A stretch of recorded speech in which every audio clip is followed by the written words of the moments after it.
السلام عليكم. لا تنسى الضغط على زر لايك والاشتراك في القناة.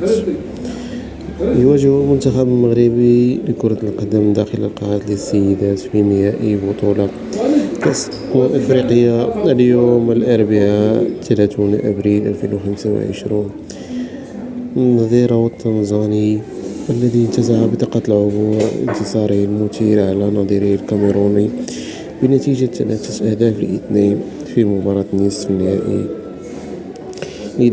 ليضرب موعدا مع لاعبات الأطلس في قمة مرتقبة كروية. وبالنسبة لمكان إقامة النهائي على أرضية القاعة المغطاة التابعة للمجمع الرياضي الأمير مولاي عبد الله بمدينة الرباط. وبالنسبة لتوقيت المقابلة على الساعة 8 مساء بتوقيت المغرب،